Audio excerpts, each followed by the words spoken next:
di leen gërëm ci waxtaan la première chaîne thiessoise tey nag ñi ngi mooy seen télé bi ngeen safoo di la première chaîne thiessoise ci seen plateau spécial pour li nga xam ni mooy le regroupement des chauffeurs de la région de Thiès ci seen élection bi nga xam ni moom la ñu jëm le 29 mars 2020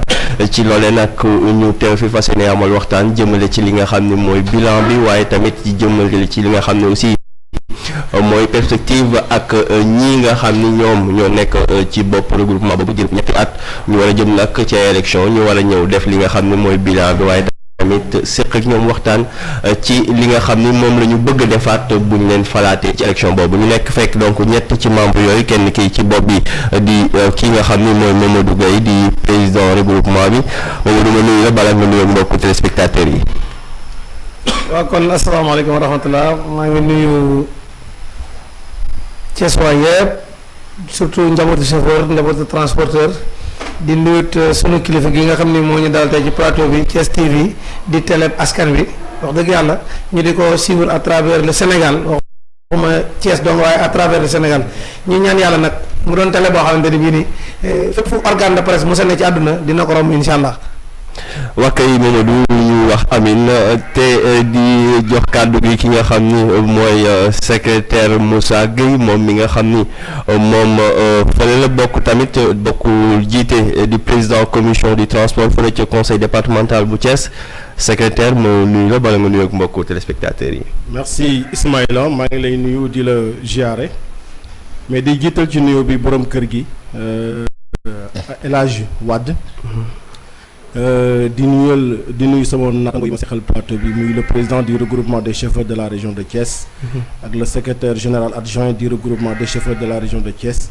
di nuyu tamit téléspectateurs thiessois yi ak yu thiessois yëpp. di ñaan yàlla Thiès TV mu bokk ci chaîne yi nga xamante ni ñoo gën a visuel ci Sénégal.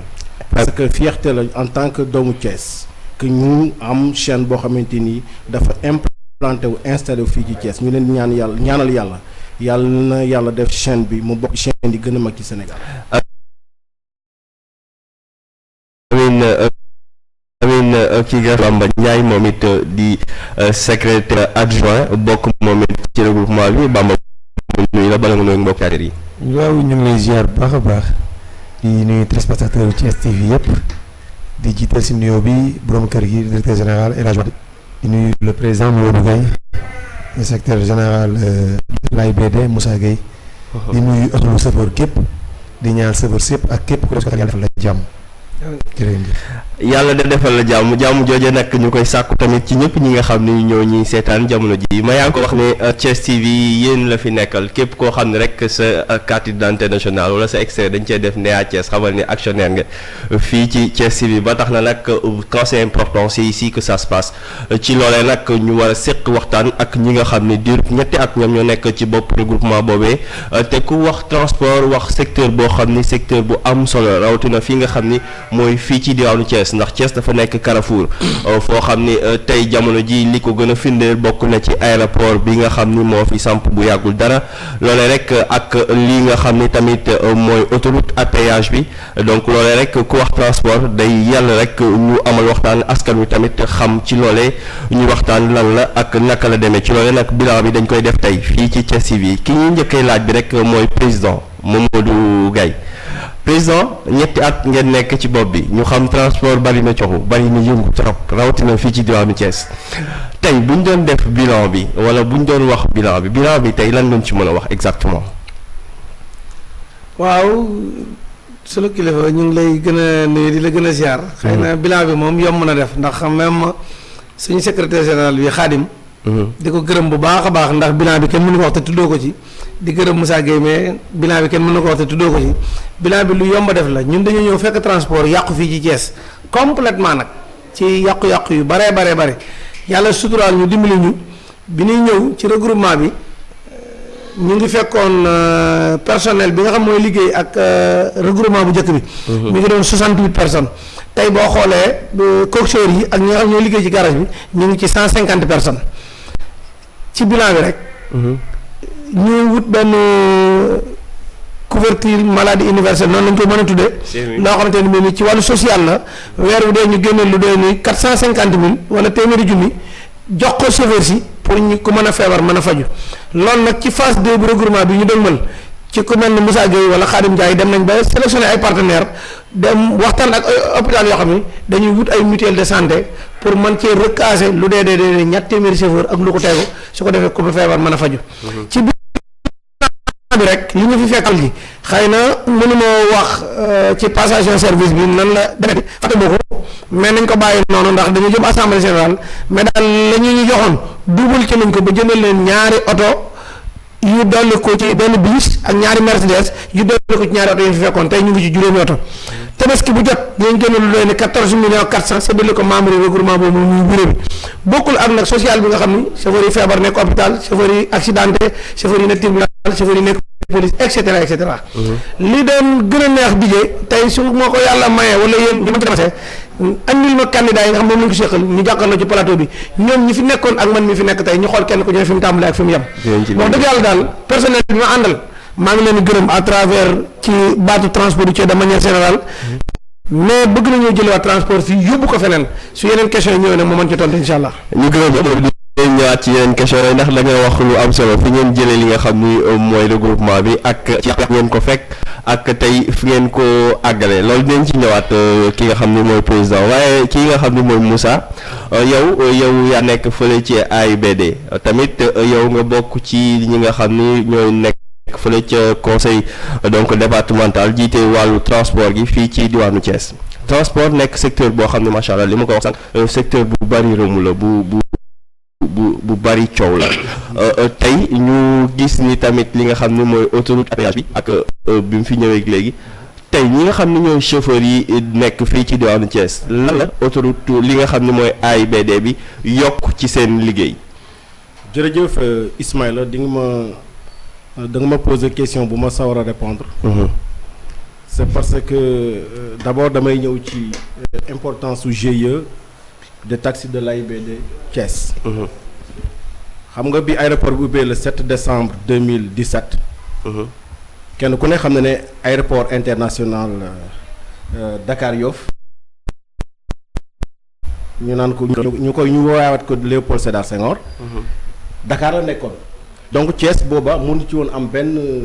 représentativité parce que aéroport bi nekkul woon ci suñu périphérique. régional on peut dire.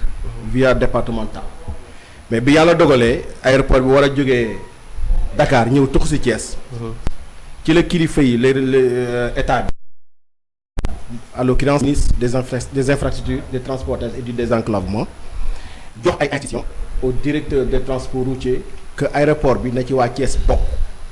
aéroport nag mënoo caa bokk te boo créé wuloo GIE boo xamante ni c'est reconnu par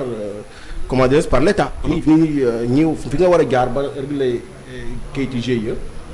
foofu ngay jaar ba ñu reconnaître nga mën a accréditer à l'aéroport nga mën a exploiter à l'aéroport. yàlla dogal na bi ñu amee information bi ci ndimbalu le regroupement des chauffeurs de la région de Thiès mu jàppale ñu organiser une assemblée générale booba c'était urgent. parce que décembre lañ jot information bi aéroport bi le 25 novembre ci lañ jot info bi. te ñu war a ubbi aéroport bi le 7 te booba dara taxawagul. ñoom ñoo ñu jàppale dimbali ñu muy parce que GIE bi dafa affilié ci biir regroupement bi. ñu jàppale ñu ba ñu ubbi GIE bi. ba tey jii nii GIE bi mu ngi exploité à l'aéroport. d'une manière très brève parce que mënuma historique bi yëpp dafay mën na jël ëpp na émission. dëgg la waaye actuellement nii ci fi ñu toll. GIE Thiès boo demee ci aéroport di nga ko fa fekk ay auto TH soit mu nekk ay Saman mooy les iraniens yi ñuy wax am na fa tamit ay auto TH yoo xam ne ay taxi provisoire la. te loolu ci auto yu Saman yooyu ma lay wax ay GIE Thiès mi ngi toll na ci 7 yoo xamante ni yu bees pulu la ñun ñoo ko génne jox ko ay chauffeurs yu Thiès. ci taxi provisoire yi parce que aéroport bi muy ubbi le 7 décembre président dafa waxoon de la République ne aéroport bi suy auto aéroport bu bees auto yu bees. mais yàlla dimbali ñu yàlla xaw ñu natoo ci ubbite gi ni mu jàmpoon mënuñu am oto yi fa di exploité yëpp mu nekk yu bees. après bi ñu waxtaanee ak les autorités étatiques nga xamante ni ñoo yore mbirum transport ñu waxtaan ak kilifa gi muy le président de la République mu ñëw revenir ci décision boobu pour que ñu bàyyi en attendant taxi yi nga xamante ni am nañu répondre nañ au moins norme aéroport te doon daw fii mu nekk ay zone noire nga xamante ni seen date de mise en circulation dafa nekk de 2008 à 2009 ñu mën leen a jël ñu yóbbu leen aéroport en attendant provisoirement ñu mën a assurer intérim bi ba oto yi bees yi mën di ñëw. mais pour le moment ñu ngi ci 206 véhicules neufs. yoo xamante ni ñu ngi exploité à l'aéroport. 206 yooyu c'est de 20 GIE ñoo ko seet parce que dans l'aéroport international Blaise Diagne y a 20 GIE actuellement yoo xam ni Thiès la ñoo ko Dakar la ak Thiès am na benn Kër Moussa am na benn parce que ñoom tamit dañ cee bokk ak benn village bu ñuy wax boo nekk ci mooy village yi ñu recasé woon. ak yeneen 17 yi nekk Dakar. kon jàpp naa ne am na loolu di nouveau boo xamante ni amul woon bu njëkk Thiès gisagoon ci boppam ci wàllu transport. ci wàllu autoroute bi nag tamit bokk na ci li nga xamante ni dimbali nañu d'une part mais d'autre part xaw nañu laal c'est parce que li ñu xaw a laal rek gën na favoriser maraudage bi. dinañ njëkk ci loolu après donc dañuy ñëw rek ci déjà campé li nga xam ne mooy décor après dañuy ñëw ci li nga xam ne tey mooy difficulté yi ndax bokk na ci lu bari di may wàcc émission bi wax naa leen ko sànq ci liñ ma interpellé par rapport ak tey maraudage bi ak li nga xam ne mooy renouvellement parc automobile ci transport fii ci Sénégal rawatina fii ci diwaanu Thiès Bamba yow mi nga xam ne yow yaay secrétaire général adjoint bi tey ci wàllu licence yi ndax tey chauffeur yi ñuy jooy lu bari koo ci dégg am na licence amul licence am na licence amul licence tey boo ñu doon defal benn bilan bu ndaw ci par rapport ak ñi nga xam ne ñooy licence yi pour bokk am licence pour bokk ci regroupement bi di mën a def transport lan nga ñu ci mën a wax. xam nga transport d'une manière générale fii Sénégal kenn tëjul buntu yi. mais kër sax boo ci dugg da ngay jaar ci buntu bi ba bañ a sa yére tegu. dëgg la sinon boo jaar si fenêtre ba nga tëj miir dina la yuuxu sàcc. loolu xew si maraudage bi ñi nga xam amuñu licence ba leen di yuuxu sàcc. transport kenn tëju ko su ma nee kenn tëju ko mooy boo bëggee def transport daa am yoon booy jaar parce que transport commerce la. da nga wuti registre de commerce. di wuti agrément doo ko am oto boo amee oto pare oto ngay njëkk jënd bu baax bëgg koo xool li nga ko bëgg a dawal bu dee 7 places nga bëgg a wut 7 places pour 5 wala yi nga xam ne gouvernement autorisé na ko pour mu def transport bu dee taxi nga xool taxi oto bu rafet bëgg ko def taxi nga jënd ko dem peinture ko zone noire dem wuti registre de commerce wuti agrément doo ko dem ñaan licence dem def enquête licence. parce que yow Sénégalais nga yow war ngaa def transport wala déet. lan ngay liggéey ba tax nga bëgg a dugg transport loolu police moo ko yor. central nga dem fii si Thiès dem defi enquête bi boo defee enquête bi ba jàll ñu jël sa licence jox la kon bunt bi kenn tëju ko mais bu fekkee da ngaa bëgg a dugg si domaine transport amoo licence xëy jënd benn oto rek ñëw doo bëgg a dugg transport kooku du agara sax ñëw nga tooñ mais sénégalais yi nga tooñ. mais est-ce que yéen ñi nga xam ne yéen a njaboote chauffeur si est-ce que vous avez informé suffisamment pour ci wàllu woowu ba ñooñu xam ni ku war a def transport da nga war a am licence pour mën a def li nga xam ne mooy exploitation. tout le temps ñu ngi dajale chauffeur si di wax ak ñoom mais am na ñoo xam ni ñoo la ëpp xam-xam sax si la ngay wax yow dana bëgg a jaar si yoon bu leen neex mais yow li nga leen di expliquer sax peut-être ñu ëpp la si xam-xam xam ci loo xamul mais peut-être dañuy bëgg a jaar yoon bu leen neex si domaine licence bi loolu si dugg mais transport kenn tëju buntu bi. transport kenn tëjul buntu bu ne sa après dinañ dem aussi fi nga xam ni mooy foofee ci garage ba ndax amaloon nañ fa benn micro trottoir tamit dékkoon nañ suñu micro ki nga xam ne tamit moo bokk ci regroupement bi yor wàllu social gi ndax ku wax regroupement ci chauffeur yi wax sànq ki nga xam ni mooy président junj na ko waaye balaa ñu ci ñëw rek dañuy wéy ba tey président ñu ñëw nag ci li nga xam ni tey sànq kii di Moussa moom junj na ko mu jëm ci wàllu maraudage bi tamit kii di Bamba moom it junj na ko je pense que tey maraudage bi ak vétusté parc automobile bu transport bu Sénégal je pense que ñaari points yooyu je pense mooy les problèmes yi gën a saillant ci wàllu transport rawatina fii ci diwaanu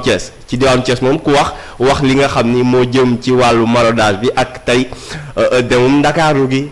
dama yàkkamti damay jaar péage ni ne non damay jaar ci suuf ci kaw ñun ñuy jaamante tout le temps on essaie quelque chose mais tey loolu bokk na ci difficulté yi président tey bu ñuy def ci wàllu woowu fan ngeen ci toll ak yan matuwaay ngeen jël ngir d'abord ci indi solution ci wàllu woowu woo tamit ñooñu nga xam ne ay ndaw la ñu bëgg def transport waaye peut-être ni ko Bamba waxee manque d'information wala tamit bëgg def lu leen neex pour ngeen apporter solution loolu lan ngeen ciy wax. waaw Ismaïla maa ngi lay jaajëfal wax dëgg yàlla ndaje mi am na solo. am na solo trop ndax ëttub leeralukaayu askan wi. dëgg la mooy antenne yu mel ni yii. ngeen mën ko jàllale foo xam ni. wax dëgg yàlla sunu kàddu ak sunu tànk mënu fa yegg. mais dina ma neex lool ma mën a tontu ci loolu. xam nga tey vétusté parking bi muy oto yu mag yi nga xam moom la ñu yàlla nattoo ñun ñu am ko. ñun mënuñoo def lu dul jéem ko jagalaat jéem ko téye. état bu Sénégal nag moom la ñuy lancer appel ci mu war ñu accompagner war ñu jàppale ci ñu mën a am oto yu bees. oto yu bees yooyu koo gis mu war a dem mu màgget oto bees la bëgg mi ngi mel ni nga war mu màgget tey. mais état mi ngi ci transport bi léegi de. non état baa ngi ci transport bi mais tey fi may waxee. xëy na du yomb a dégg. ndax président de la république su ma juumul yooyu yëpp programme am la boo xam ne teg na ko sur place ñu ngi ci ànd di dox mais ba tey jii amaguñ ci ay solution ñi nga xamante ne bii nag ñoo def transport de manière générale ñu réglementé ko ni ku bëgg nangam ndax fil électrique yi nga xam ne seen plateau bi tey du ko neex rek nga roof ci câble am foo jaar pour mën cee accès. dëgg la. ndox mi ñu ngi romb sa buntu kër mais boo demee amoon na ci doo ci xëcc. dëgg la. et cetera noonu la Sénégal tëddee. dafa am loo xam ni ay projet de loi la ñu voté ko assemblée ni ku bëgg a def nangam fii ngay jaar ku bëgg a def nangam fii ngay jaar wala arrêté ministériel wala décret présidentiel wala arrêté préfectoral wala gouverneur et cetera. Sénégal mooy dëkk boo xamante ne bii ñi ci ëpp lu neex waay def ñi nga xamante ne bii nii ñooy war gaynde yi tudd ma gaynde yéeg ci erreur wala yéeg ci musiba la tudd doomu aadama da ngay dox ci loo xam ne sa sécurité mi ngi ci askan woowu nga xam ne ñoo nekk ci transport irrégulier bi même ñëw ñu organiser leen réglementer leen ñi nga xam ne war nañ coo def transport ñu def ko ñu wërta def bàyyi ndax transport Sénégal bi dañ ko organiser woon ba ni ku ko bëgg da ngay wuti carte grise wuti licence wuti agrément wuti et cetera oto bi nga am nag te war a mën a def transport da ngay def service bi ñu saytu ko ba xam ne bii war na mën a def oto mais président est-ce que yombul trop à chaque fois Sénégal bu ñu waxee benn secteur da ngay gis ku nekk ci benn secteur privé macha allah lu mu gagné def ci poosam ak njabootam ak ay am ni jàmmam tey bu desul bu dul difficulté ñu joxoñ baaraam état bi est-ce que tey warul nag ñu jël suñu responsabilité en tant que secteur privé ci li ngeen nekk tey yéen ngeen indi ay solution ci wàllu li nga xam ne mooy vétusté parc boobu. xam nga parc bi moom yàlla nattoon nañu oto yu màgget yi fi nekkoon bu njëkk rek ñoo fi nekk ñi di leen jàngal ak mën a dawalaat ci ñun ci suñu programme bopp phase 2 bi nga xamante ne incha allah moom la ñuy teg pour bu ñu jëlaatee regroupement bi ñu ngi ci dox ak sunu patron bi Moussa Gueye nga xam ni wax dëgg yàlla xam-xamam ñu ngi koy naw loolu. ak ñi nga xamante ni mooy partenaires yi ñu ci am man sama téléphone bi mën na la ci wax da nga naan lii lan lay xaar wala lan moo ko tax a ñëw mais mënoo ko jaare fenn fu du ci état bu Sénégal ndax ñoom ñoo koy homologué ñoo koy jàllale may la autorisation de douane jàpp ci ministère bi nga xamante ne bi ni moo nga ko transport bi lépp ñu ngi koy démarché ba fas yéenee teg suñu tànk fi nga xamante ne bi moo fa la aftu teg tànkam ak Dakar Dem Dikk bi ñuy concurrencier ci ñu mën a am lu bees Sénégal nag ñi nga xamante ni ñoo bëgg transport bi suñu yàlla nattoo ñu ànd bokk tegandoo ay jéego yu concret jàpp ne transport dañu jëm kanam Sénégal jëm kanam mais bu tiraillement amee rek ki jëm fii kër jëm fële bu bañ ko baax ku boobu ndaw lu bare bare mën na doon ay yàqu-yàqu mais ñun am nañ xam-xam yoo xamante ne bi nii war na mën a jële fii transport yóbbu ko feneen insha allah nit mën na cee jëriñ waaw ngeen ci ay solution ay partenaires am na fi am bagay am nañuy partenaire est-ce que le président da ngay def li nga xam ne mooy élection rek da ngay campagne rek non man benn yoon laa doon campagne boo xam ne doon na doon campagne de sensibilisation wala d'information ci orienté bopp xel yi wala bopp askan wi ci kaay leen jox ma ndax man na maa defar mais bi ma jëlee jàkka bi kenn ku ci ne xam na ne at mu njëkk mi Sénégal gépp apprécié woon ni presque mordas jeex na Thiès jàkka jii ngay gis nii téeméer junni laa joxe fan yi pour ñu peinture ko moom lañ peinture ñu yaakaar loolu su transport doxul wala amoo ambition wala amoo xalaat yu rafet loolu waroo koo mën a def soo demee ci toilette yi bees teq nga fa non nit daana jógee Ndar wala mu jógee Richard-Toll wala ci àll bi ñëw fanaan fa du mën a sangu dafa bokk ci nécessité doomu aadama ci bëgg a lekk bëgg a faju bëgg a sangu ni nga xamante ni noonu lañ ko départagé par ay secteurs xam nga yaa ngi gis toilette yi nii lii moom weddi gis bokku ci pourtant regroupement bi nga xam ne ñoom def nañ fi 20 ans ñoom kenn ci ñoom xalaatu loon yëkkati benn jéego boo xamante ni ne rafet lii nag ñu ngi ciy gërëm monsieur le maire ci ndimbalu Alioune Sow ak partenaires yi nga xam ne moom la ñu am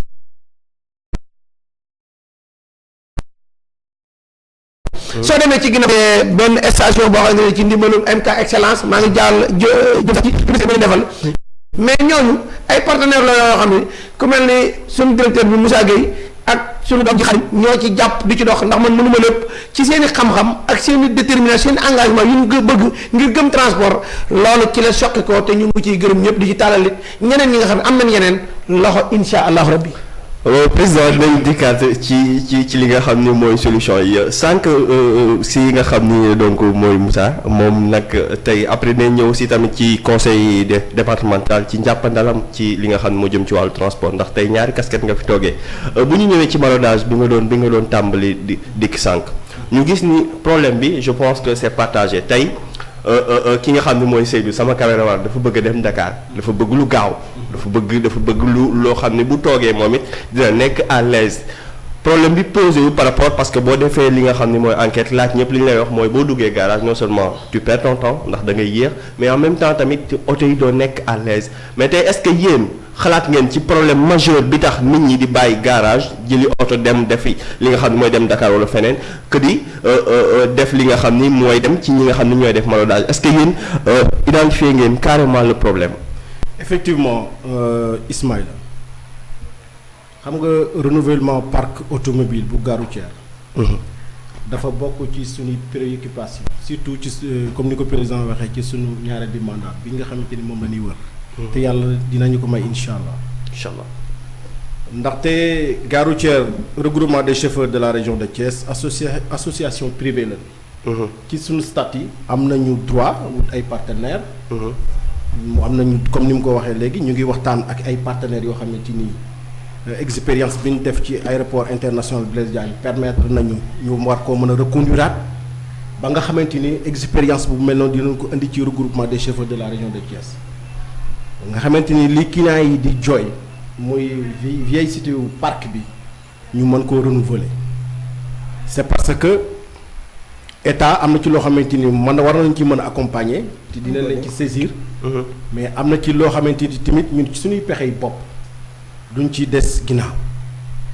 mooy du am na loo xam ne bu ñu ko waxee pour le moment dinañ jàpp ne campagne a tax jëlu ñu koy wax c'est parce que ñu ngi ci yoon bi te incha allah bu ñu yàlla mayee deuxième mandat dinañ gis loolu ñuy wax. dinañ fexe ba nga xamante ni le bien-être des chauffeurs muy fexe ba chauffeurs yi dawal oto yi bees. ñu am ko dinañ fexe tamit ba nga xamante ni chauffeurs yi. bu ñu feebaree tey dinañ faju dans le cadre du CMI la couverture maladie universelle nga xamante ne le président de la République da ko mettre en place. bàyyiwul kenn nag du bàyyiwul benn secteur ku mu neex mën nga ci bokk dinañ fexe ba chauffeurs yi affilié wu ci di faju comme nañu war a fajoo c'est parce que nag chauffeur dafa nekk le transport d'une manière générale dafa nekk secteur boo xamante ni kenn mënul wax réew développement wu réew te bu mettre l'accent sur le secteur de transport. effectivement il est le seul secteur boo xam ne ni après le télécom li muy dugal ci PIB bi notre produit international intérieur brut benn secteur du ko dugal le transport malgré que le secteur est informel mais ñun tamit dañuy xeex pour jëm ko formaliser ci li ñu mën ndaxte li muy générer ci emploi tamit amul benn secteur bu koy générer ci emploi transport du chauffeur bi rek lay laal. booy def transport boo demoon gare routière tey chauffeur bi ci transport la bis bi apprenti yi ci nekk ci transport lañ bokk. ay employé transport la coxeur bi nekk gare routière employé transport la cantine yi nekk biir gare routière mën nañu wax ne bu transport doxul seen chiffre d'affaires du dox. mairie yi jaay restaurant yi loolu lépp dafa bokk ci transport. kon boobu secteur ku koy jéem a fragiliser ne da ngaa bëgg a dem ci émergence yow jàpp naa ne sa gis-gis ci wàllu transport des na. kon ñun ci suñu taxawaay xam nañ jafe-jafe yi durant 3 ans nit mënu ci réaliser loo xamante ni lépp day bokk jag xam na ne ci regroupement bi ñetti at yi nga xamante ni moom la ñu ko dénk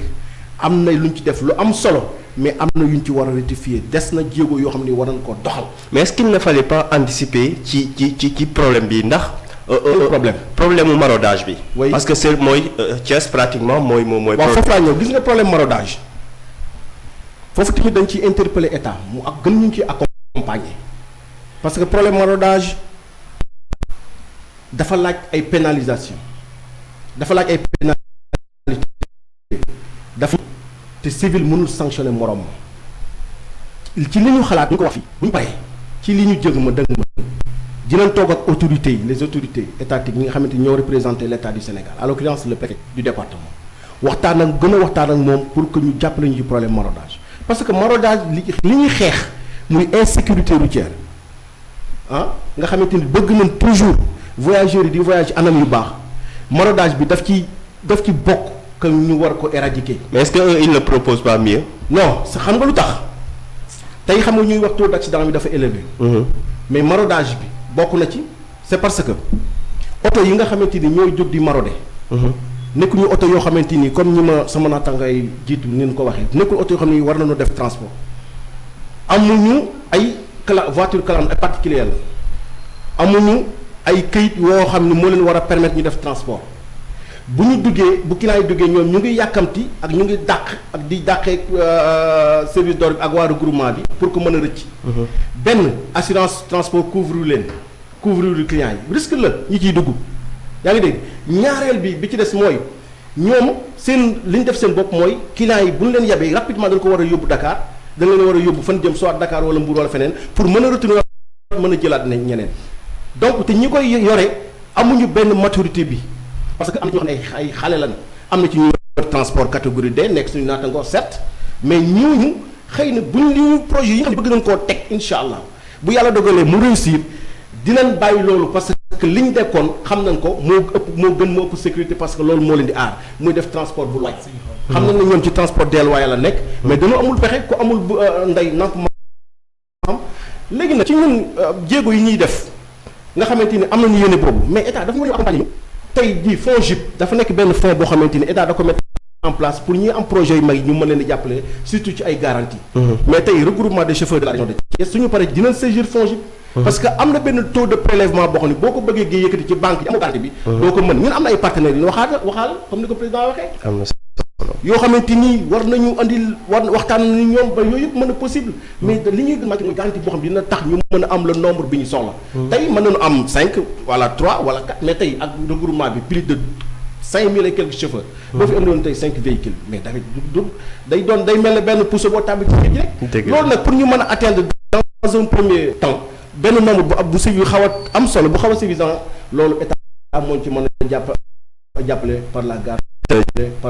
jàppale par la garantie du FONGIP loolee bokk ci kàddu yi nga xam ne kii di donc secrétaire général di Moussa Gueye moom donc doon dikkaat ci li nga xam ne mooy problème maraudage bi Bamba. est-ce que vous avez sànq damay dikkaat ba tey ci problème information ak communication est-ce que xale yi tey ñi Moussa ñi muy joxoñ baaraam ñi mooy ñiy def maraudage est-ce que vous avez dem nga leen jëm leen woo autour d'une table pour wax leen ni kat lii indi ñun ci fi leen bëgg a jëme moo gën fi ngeen nekk ndax nag quoi qu'on puisse dire tey risque la c'est bien beau Moussa wax na ko ndax dañoo yàkkamti dem ñëwaat mais tey les clients ñoom ñi ngi am ay clients ça veut dire que am na benn partie de la population boo xam ni ñoom li ñu leen di proposer ñi ngi ci gis seen bopp est-ce que yéen vous avez suffisamment dem toog ak ñoom wax ak ñoom pour mën leen a wan ni kat l'affaire li ngeen di def ni baaxul mais aussi c'est possible kaay leen ñu toog waxtaan parce que on voit nettement que ni à chaque fois da ngay gis police taxaw ci benn c'est foo xam ne ñoom ñu ngi fay taxaw dàqante bi tulleeg màlle nga gis ñu yàpp ñu daw fii gauche droite est-ce que dem ngeen toog waxtaan ak ñoom carrément pour mën leen revenir à la raison. waaw merci Ismaïla xam nga foofu dama fay remercier le président Guèye si liggéey yu am solo yi muy def si diggante ñoom ak garage ak entre ñi def maraudage. daw leen soñwu leen tout le temps mu ngi leen di jege di waxtaan ak ñoom ba boo si jàppale sax ba ko teg lu diis moom dina ñëw ne dimbali ko nangam ak nangam pour woo ko waxtaan ak moom. ba booy miin nañ ko miin ngoo xam ne ñoom duñ ko sax daw. kon nañ jege informé li tax mu def loolu aussi système bi mu si def loolu mooy pour jege leen pour informer leen pour ñeen ñi bàyyi. am na ci ñu si nekkoon ñoo xam ne. bàyyi nañu ñu wut transport daw parce que boo dafa métti sax si ñoom foo toll yaa ngi daw kon dafa lu jub. waaw li Ndiaye di wax bari pexe juba ko gën. merci loolu moom président Guèye mu ngi si dimbali bu baax a baax peut-être du nekk si mariage bi mais chaque jour mu ngi fexe information bi daw si ñoom di leen fexe jege fexe leen lijjanti mais loolu lépp si plan B bi mu teg. mooy fexe wuti oto yoo xam ne dina méngoo oto yi ñoom ñu yor. client yi bu duggatul si ñoom dina koo si woo dina ñëw. parce que oto yi ñu yor malgré oto yu màgget la mais nag moo fi nekk. nit doo am benn yére. yére bi màgget ngay naa ko sànni def yar mu nen. doo ko gis fenn si àdduna. amul benn mag boo xam mu ngi yor otoom di ci joxe dépense am di ci daw. oto bi màgget mu ngi nan ko sànni. parce que oto du màgget poche mooy màgget. dëgg la oto yi ñun avant ñuy jël gare routière bi avant 2016 boo duggoon biir garage da ngay dégg ñëwaat da nga dugg si oto bi di gis tali beeg di gis nangam demal garage léegi nga xam ni nga ko gis. parce que période boobu noonu loolu daan am parce que nit ki daan rang routière daan taxawee 4 jours 5 du yàpp waaye ki taxaw 4 jours 5 jours du yàpp di am problème bu dépense ndax dina la defar otom mënul nekk. mais bi mu président Guèye ñëwee indi benn innovation bu bees reyanteeg booy yi ba clients yi dugg biir gare routière aussi clients yi problème bi naan am gare routière naan dugg biir gare routière du na information bay sonn si gare routière dafa yàgg trop ñoom dañ na am boobu problème. mais bi président Guèye ñëwee ak équipe am. fexe liggéey ba nga xam ne clients yi di dugg biir gare routière bu ñu duggee biir gare routière mu fexe ba coxeur yi nga xam ne biir gare routière mu wutal leen ay blouse bind si ginnaaw blouse bi coxeur numéro sangam am numéro téléphone dugg ci biir bureau bi mu wut fa machine ordinateur. wut fa imprimante si biir bureau bi wut fa téléphone fixe wut fa wifi teg fa. jël numéro téléphone yi numéro téléphone moom si jëm boppam ak yu bureau bi bind ko ci kaw miir bi. informé client yi ne bu ngeen duggee biir gare routière problème bu ngeen am coxeur lañ ko teg wala keneen lañ ko teg. ñëw nañ ci directement siège social bi. ngeen xam seen soxla nit ñi la rek la ko. bu njëkk da ngaan dugg gare routière daawoo xàmmee chauffeur ak client ak coxeur bi. ak jaaykat bi. mais cette fois-ci doom bi mu ñëwee fexe na ba ku dugg di nga ràññee xàmmee chauffeur bi xàmmee client bi xàmmee coxeur bi xàmmee jaaykat bi. te loolu lépp bu ko defee liggéey moom te amu fi woon. aussi bu fekkoon fii am na 87 coxeur mu dem près de 150 coxeur teg fa. oto daan na biir gare routière defar fa lu ma 10 minutes ci problème encaissement ak nangam yàgg fa. ba nga xam buy génn gare routière client yi bëri nañ kaas parce que fii leen juddoo Thiès fii leen yaroo aussi. li nit ñi wax lu ñuy jàngoonteeg moom ñun la ñuy toogalaat. aussi bu nga xamee ne gare routière lan bokk dinañ jàpp ba problème yi ñun bu ñu xëyee aussi dafa taxaw ci problème yooyu. am na solo bu ñu xëyee di indi ci loole rek Lamine bu dee li nga xam ni mooy donc élément bi ñu demoon jëli fële ci garage pour ñi nga xam ni donc moom dafa Lamine fekkoon dékk leen micro ci ñu wax ci li nga xam ni mooy ni ñu gisee bilan bi nga xam ni ñi nekk ci bopp regroupement des chauffeurs de la région de Thiès fi diirub ñetti at yi ñoom ana nan lañ ko gisee buñ ca jógee après ñu ñëwaat nag ci li nga xam ni mooy continuer waxtaan bi dikk nag ci li nga xam ni mooy collaboration bi tey bi ñu gis tamit ci li nga xam ni ak autorité yi fii ci diwaanu Thiès waaye tamit li ñu gis état bi tamit dugg ci secteur transport ndax bari na coow tamit foofu trop difficulté la loo xam ni dinañ ci dut baaraam ak ñi nga xam ni ñoom la ñu seqal waxtaan bi donc Lamine si c'est ok mën nañ dem xooli micro trottoir bi nga xam ni demoon nga ko jëli fële ca garage.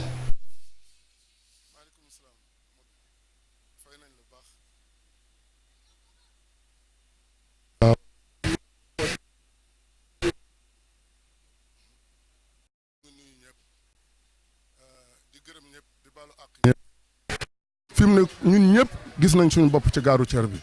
parce que bi mu fi toogee liñ ko jox matul 3 millions jënd na fi biisub 10 millions defar fi mbaarum 1 million defar fii 12 di génne cas social boo xam ne bii 450 000 la di ko jox chauffeur yi feebar kenn ku ci nekk si numéro téléphone a nga ca loolu boo wëree ci garage bi dina ko ku ci amul doom tam di nga ci am xarit bu ci am doom loolu moom lu rafet la da moom it dañ koy dollee ñaanal bu baax a baax ndax vision rafet na di sant équipe bi nga xam ne ñoom la àndal loolu moom wax dëgg yàlla kuy wax te yàlla tax loolu mën nga koo seere jërë ngeen jëf. maaleykum salaam wa rahmatullah ñu ngi lay delloo nuyoo.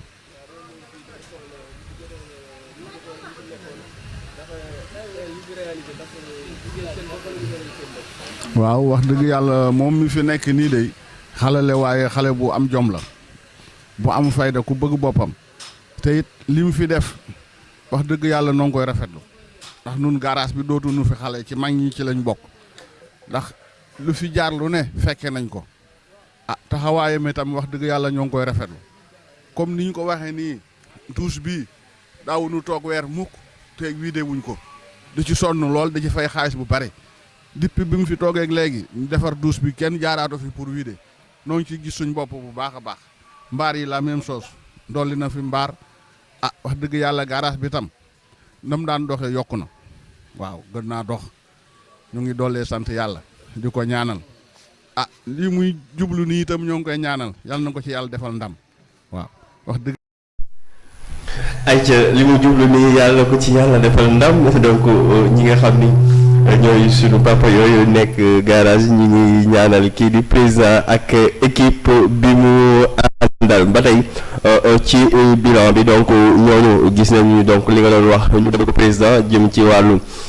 social gi sax après dañ ci déglu kenn ki nga xam ne moo jiite commission boobu tamit dégg nañ tamit li nga xam ne def nga ko jëm ci wàllu yéwénal ndax ku wax garage wax tamit li nga xam ni jëm ci wàllu jumtukaay yu mel li nga xam ni mooy ay toilettes ak ñoomin seen nga def ci jéego bu am solo mais ci li ñuy dikk rek ki nga xam ni tey mooy Moussa Cheikh laay ñëwaat moo jëm ci wàllu wi nga xam ne tey am ngeen ko seen collaboration ak les autorités qui sont là dans la région de Thiès tey ba tey bu ñu gisee li nga xam ne mooy des fois dañuy gis police ngeen ànd ak police def descente wàcc ci li nga xam ni mooy terrain bi yéen ak gars yi mais tey seen collaboration ak autorité tey comment ça se passe exactement. waaw xam nga maraudage dafa nekk loo xamante ni lu. Moussa yow maraudage bi. waaw non ci la. yitteel na ma xam nga boo parce que moo tax ngay wax soo gisee ñu ànd ak sécurité bi. c'est parce que mooy danoo nekk ci problème mu maraudage bi. ok moment yooyu ngay gis ñu ànd ak ñoom. au-delà de ça xam nga gare routière dafa ci périphérie bu commune Thiès Ouest. te léegi acte 3 après l'acte 3 de la décentralisation ay communes c'est des communes en plein exercice. kon bi ñu pàccee communes yooyu gare routière bu njëkk avant loolu avant acte 3 Thiès ville la mairie de Thiès moo ko couvrir doon. mais depuis loolu mi ngi ci commune Thiès ñooñu te collectivités locales yi ay démembrement état lañ. donc forcément gare routière liggéey ak la commune Thiès Ouest. mooy seen premier partenaire. mooy suñu premier partenaire très bien beneen bi ci des comme ni ma la waxee sànq mënuñu bañ a liggéey ak les autorités étatiques ñi fi représenter l'état du Sénégal muy le préfet. du département dañuy liggéey ak ñoom. c'est parce que regroupement bi malgré que ne association privée la waaye nag nguur moom mooy saytu lépp. c'est vrai xam nga te lépp loo xam ne réew bu nekk état de droit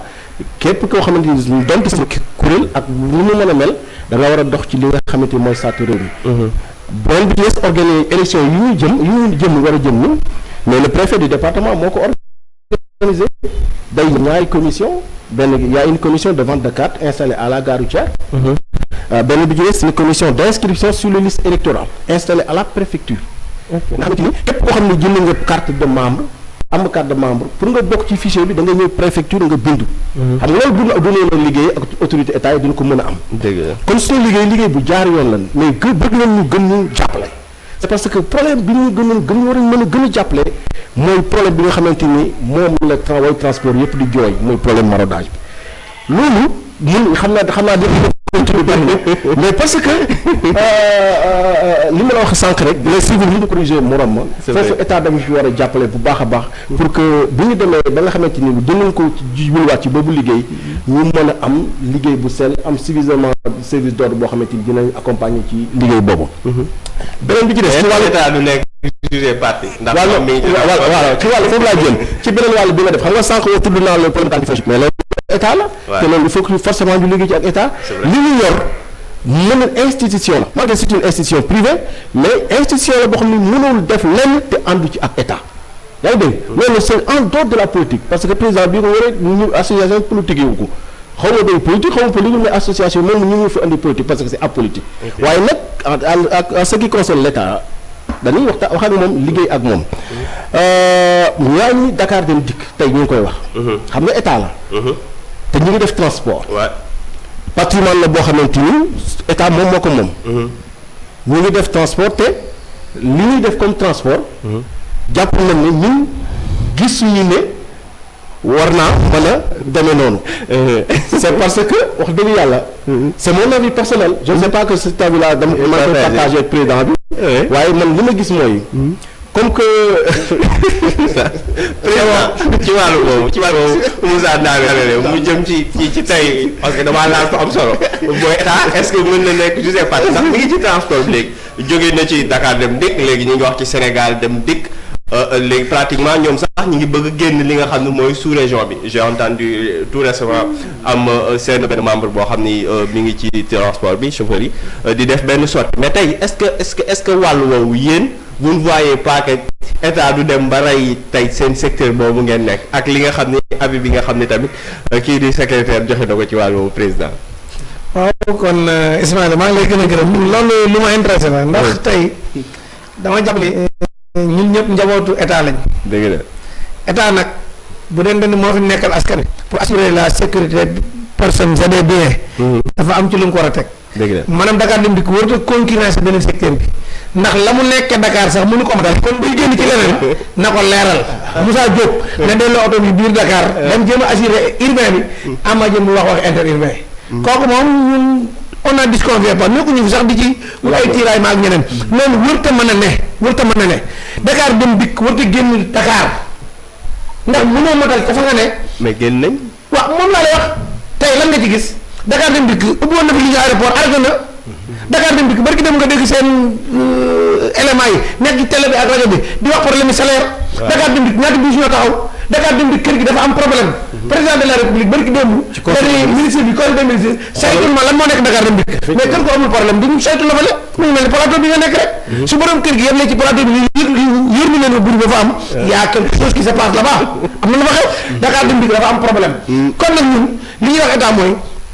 oto yooyu mu jox Moussa Diop pour mu dawal ko na ko jox chauffeur ak transporteur yi ñu dawal ko ndax ñoo ci gën a yelloo ñi nga xamante ne bi ni ñooy kalandoo yi wala ñu tudd leen ay war gay ne nañ ñëw ñu organiser leen dugal leen ci gaaru ceer yi su ko defee ñu ànd liggéey bi transport bi nekk benn clients yi dabu ñu oto wala ñuy daw gaaru ceer yi oto yi nga xamante ne bi moom lañ yor ñun muy féti si parking bi problème boobu rek lañ am problème boobu rek lañ am ay oto yu màggat lañ am donte la ñu ngi ci góorgóor di nam na bi di ko defaraat nañ ñaan yàlla am ay oto yu bees pour mën a concurrencer li fi ne loolu rek moo mën a ne gis nga plateau spécial yi Ismaïla maa ngi lay gën a gërëm bu baax xëy na nit dina ci wax fecc ci boppam mais nit dina ci wax façon ci nit nag da ngay pragmatique ndax dëgg gel la te du tàqali ko man dëgg donc moom a indi ci plateau yi moom laay wax ak askan wi ci laa gagné woon ci laa fas yéene toog Dakar Dem Dikk daal ñu ngi koy ñaan ci kattan yàlla ak mbaaxam su ma nee ne mu bañ a concurrencer transport bi interurbain bi dem toog ca urbain yéen ko jox ba mu mën ko matal su ko matalee nag bu ëllëgee li fi nekk ñu bokk ko ñu nit balaa booba incha allah ñu ñaan yàlla am ay partenaire public privé teg ko ci disposition askan wi su ko defee ñu mën di voyager tranquillement équipe mën di dem ci jàmm man nag équipe bi ma ànd liggéey wax dëgg yàlla mënu ma leen a fay ndax jéego yi ci am yu baax rek ñoom la jéego yi ci am yu baax ñoom la man tam dëgg sama njàngu sooyu beneen bi ci des sama xam-xam bëriwul waaye candidat yi xëcc garab bi moom maa leen def ci ak xam-xam wax dëgg yàlla ndax man dégg moo ci kan président la mi ngi campagne dëgg mais aussi bu waxee ni c'est comme ça parce que je rappelle élection yi ñu ngi ko jàpp le 29 donc mars donc ñi nga xam waaw ci ndigalu autorité yi nga xam ne ñu ngi leen gërëm bu baax muy monsieur le préfet foo defal mi fi jaar ba ci gouverneur rek procureur de la république compagnie gendarmerie police et cetera ñu ngi gërëm autorité Thiès yëpp di attirer attention ñooñu tamit ni leen am na lu fi xewoon 20 ans yi passé Thiès daa nga dégg jamono bu ñuy organiser élection képp ku fi yàlla jox responsabilité soo fi nga ca kaw ndax ay tàkk-tàkk ngay xaar tàkk-tàkk yooyu nag ñu ngi ñaan yàlla man ñi ma àndal nañ ko moytu nañ ko éviter bu ma fi kenn indi luy tàkk ndax man tàkk faloo ma ci lu tàkk yan ma yàlla faloo ci lu tàkk koo xamante ni yor na say tàkk-tàkk nag na yam ci yow ayca merci beaucoup président donc li ñu ko waxee non violence la ñuy wootee ndax rek li nga xam ni mooy ci loolu di assemblée générale bi pour ñi nga xam ni ñooy chauffeurs yi la yéen a ko moom c'est pour vous encore une fois liñ ciy ñaan mooy dal ñu nit Thiès TV ubbi nañ suñuy buntu ñëpp ñi nga xam ni ñooy candidats yi après vous pouvez prendre le numéro si toutefois le besoin se fait sentir ñu nit ñu toog seq waxtaan ak ñi nga xam ne aussi bëgg nañu ñoom it di yóotu li nga xam ni mooy régulier ci bopp ngir doxal ñu nit ñu ubbi leen suñuy buntu ngir rek ndax loo gis ci àdduna waxtaan kaa ñu def ko boo gis kaa ñu waxtaanee ko mu jiitu ki nga xam ni mooy Bamba tey wax nañu ci li nga xam ni mooy état bi par rapport ak jëm ci wàllu Dakar Dem Dikk ku nañ ci wax nañ ci duut baaraam président duut na ci baaraam nga xam ni tamit mooy secrétaire général bi duut na ci baaraam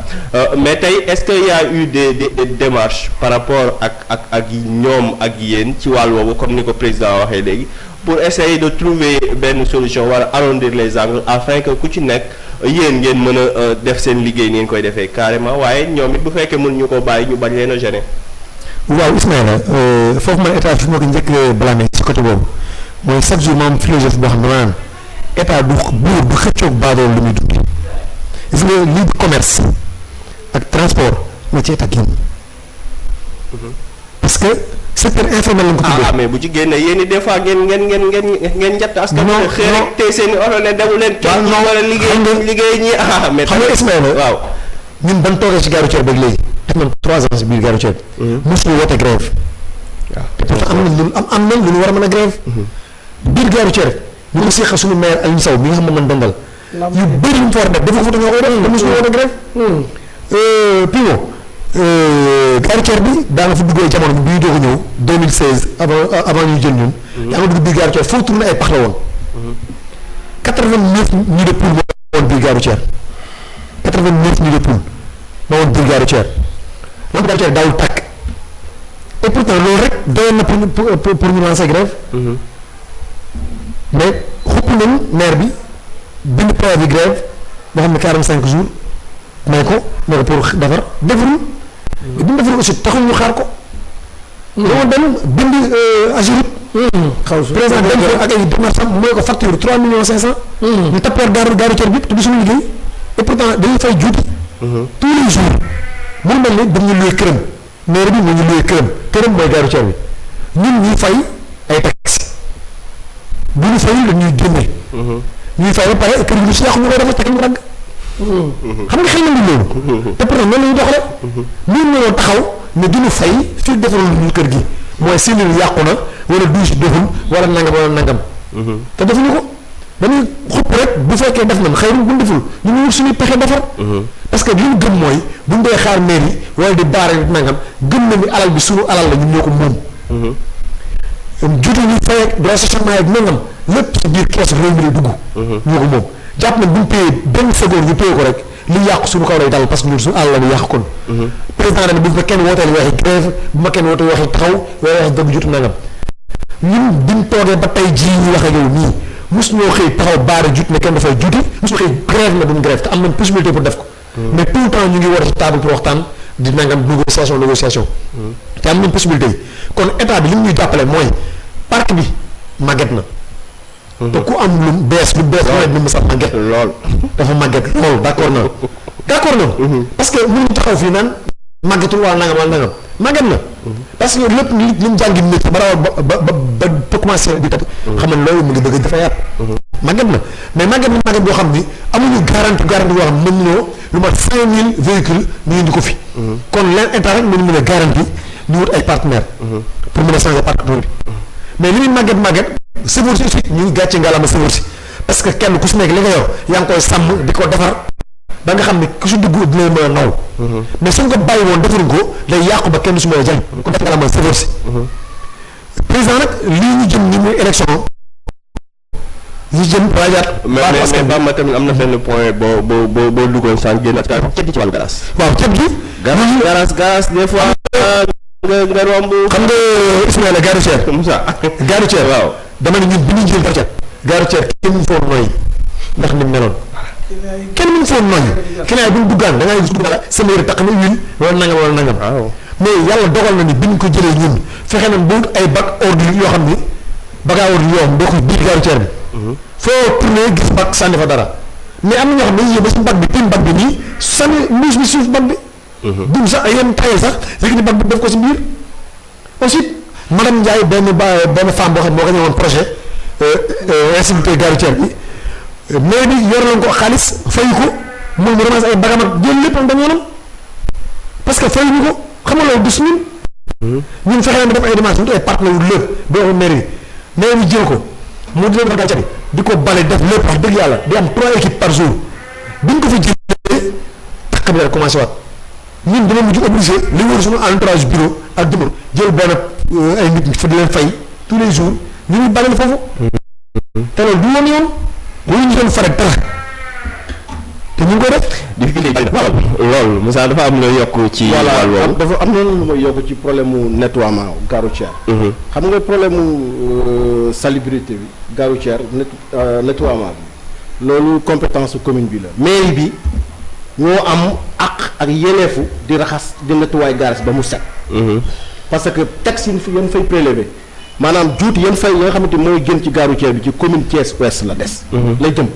kon ñooñu ci seen budget dañ cee war a prévoir chaque année lépp loo xamante ni durant comment dire 12 mois yi gare routière dañ ko war di nettoyer muy set.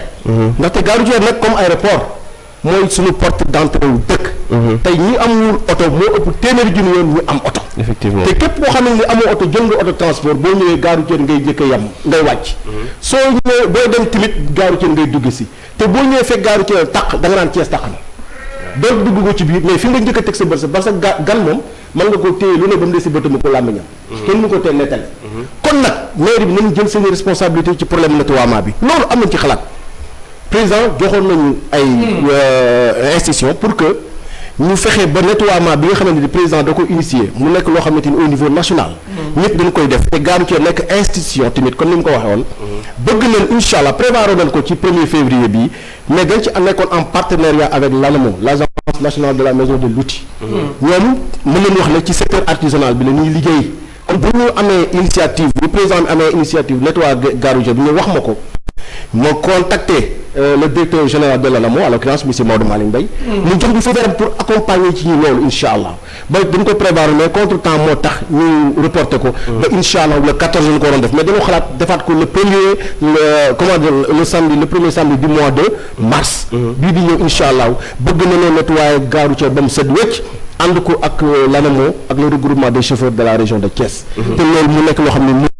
mënuñu ko bañ a def mais loolu teewul commune bi nga xamante ni lii génn ci gare routière bi encore une fois ci ñoom la jëm ci seen budget la jëm nañu continuer di saytu nettoiement gare routière bi. parce que loolu regroupement bi mënu ko jël en charge amul budget bi amul moyen pour mu jël nettoiement gare routière bi di 12 mois sur 12 en charge. foofu loolu laa gën a wax. ayca am na solo ñu dikk parce que li ñu jotee dese ci temps bareetul ma ne juste 8 minutes président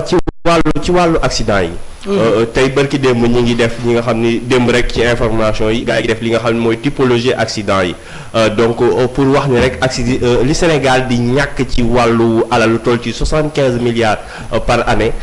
ci li nga xam ni mooy accident yi tey yéen en tant que regroupement des chauffeurs tey ci wàllu woowu nan la seen taxawaay nan ngeen taxawee pour sensibiliser chauffeurs si ak ci wàllu woowu nan ngeen ci taxawee ak bilan yi ngeen maanaam ni ngeen ci taxawee ak ci yenn solution ngeen di apporter ci wàllu woowu.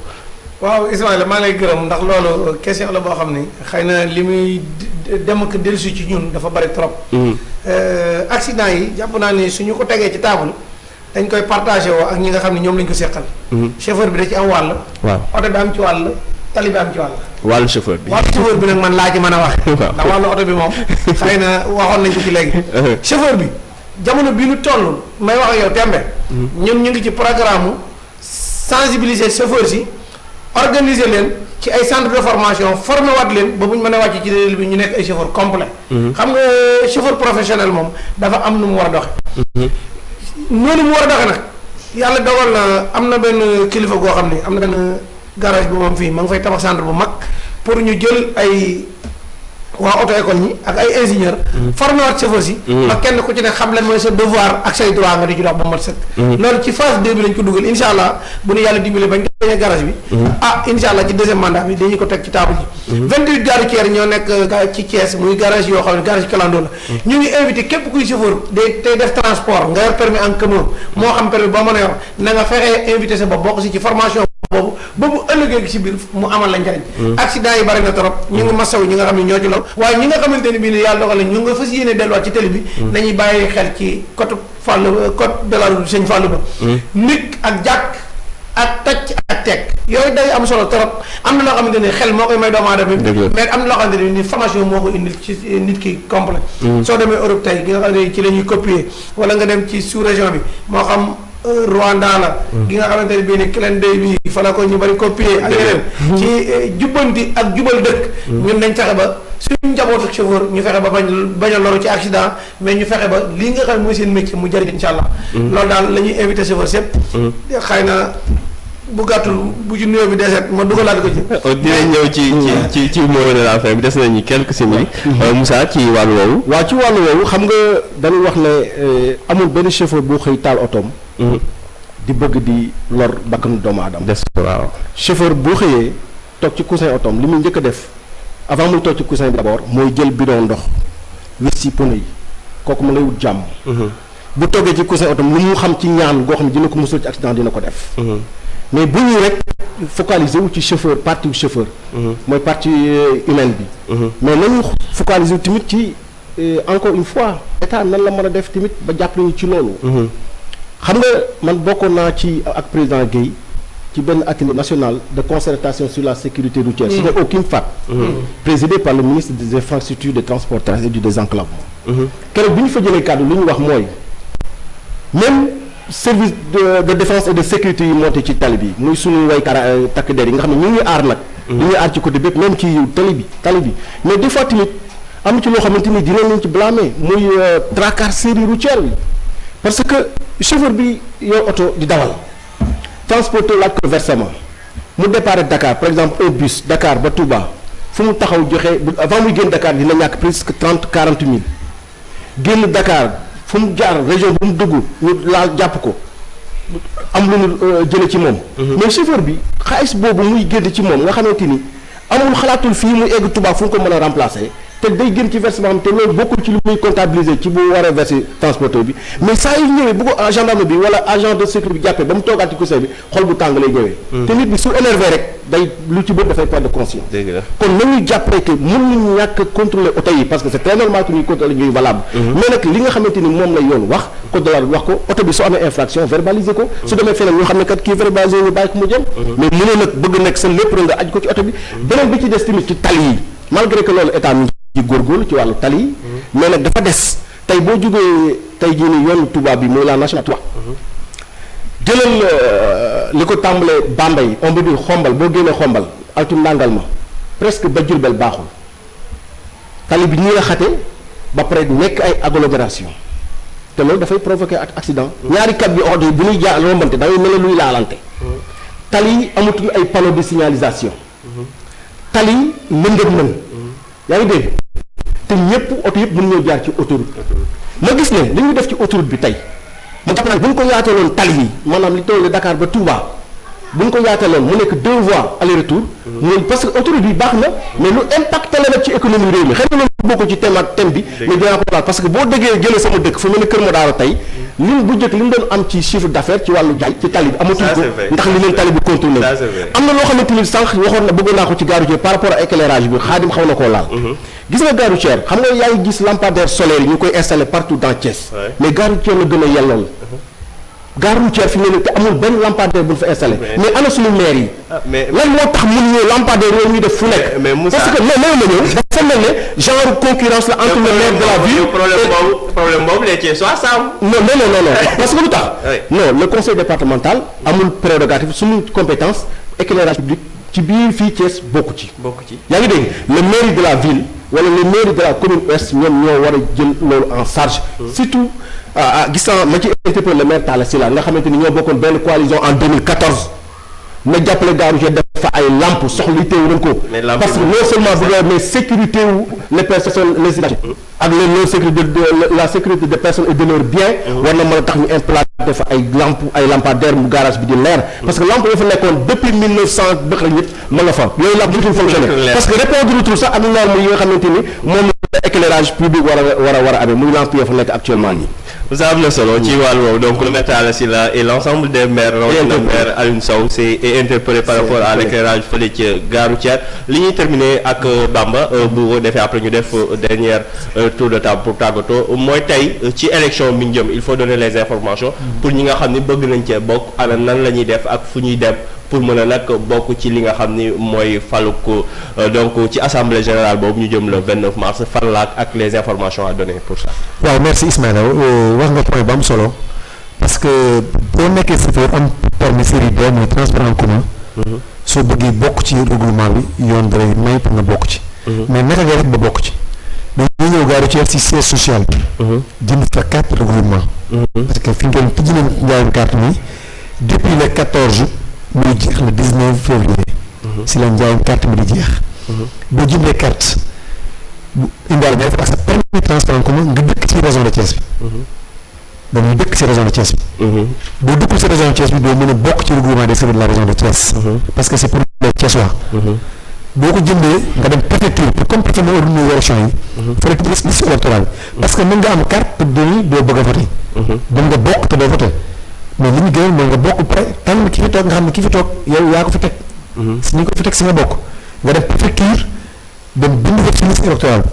ba fa bindoo xaar élection yi jot nga dem voter ki la neex.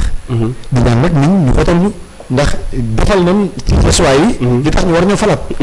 parce que fekk nañ gare routière bi si 1 yóbbu ko ba 100. yóbbu ko ba 100. oui bëgg ko yóbbu 500. bëgg ko yóbbu 500. wala 1000. waaw parce que nag lépp loo gis si àdduna.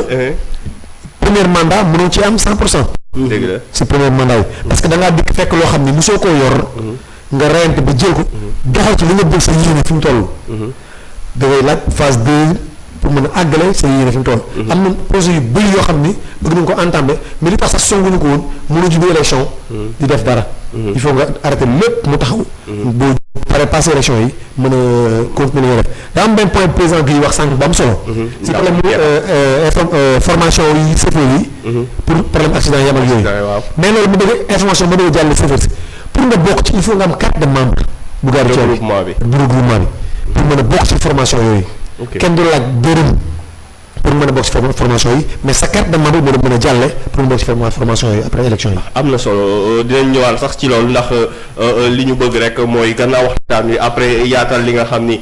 mooy collaboration bi entre regroupement bi ak chauffeurs yi pour rek ak aussi Thiès TV pour lépp loo xam ni wàllu information la utile ci Thiessois yi nekk fii rawatina chauffeurs si ñu mën ko jëlee fii rawatina plateau yi ñuy def donc président dernier tour de table pour tàggatoo lan ngay tàggatoo mbokku téléspectateurs yi ak ci liñ jëm buñ la falee ana lan ngay promettre gars yi comme que campagne la nekk. waaw di ñaanal chauffeur si yëpp jàmm rek di ñaanal Thiessois yi di ñaanal équipe bi nga xam ne ñoom la daan àndal di liggéey ba suñu mandat jeex. di gërëm ñëpp nag di tàllalaat képp kuy chauffeur ci région Thiès chauffeur moom de manière générale bàyyiwul kenn. moo xam formation bi ñuy waajal la moo xam yeneen yi ci kanam la renouvellement parc bi et cetera. kenn ku ci ne daal ci ñun am nga yéene jëlee ko fi yóbbu ko ci kanam mi ngi mel ni kër gi ñu bokk na rek. boo sañee kër gi day jëm kanam wala mu jiitu ci kër yëpp. yeneen kër yi yàlla na dox waaye li wér daal mooy li ñu bëgg ñun mooy jëlee transport fii def ci loo xamante ne bii nii incha allah suñu dem bu ñëwee. duñu sonn duñu jaxasoo duñu jaaxle maa ngi gërëm chauffeur Sénégal yëpp di ñaan yàlla nag nun ñu voté ñu massivement comme ni ñu ko gañoon ba passé ci mu bañ a am benn incident ci mu nekk ci jàmm ak salaam di woo chauffeur sépp nag ci kuy ñëw na nga xam ne ñun duñu ay nit yi violence nit yi jàmm lañ après xam ne hasa wa astaghfirullah wa sal muslim am na solo Bamba kàddu gu mujj gi ak li ngay tàgg waaw kàddu gu mujj gi mooy sant autorité Thiès yëpp képp koo xam takk day nga nekk biir Thiès ku ñu tàmbalee ko ci commandant capitaine Mbaye nekk central di sant bu baax a baax parce que dañoo def 3 ans liggéey boo ak ñoom. di sant le commissaire Mourou Mbacke Diagne. sant commandant corps urbain bu pôle arrondissement. muy commandant Ndiaye. sant bu baax commissaire Ngom bi nga xam moo fa nekkal foofu. sant commissaire Sow bi nekk police parcelle. di sant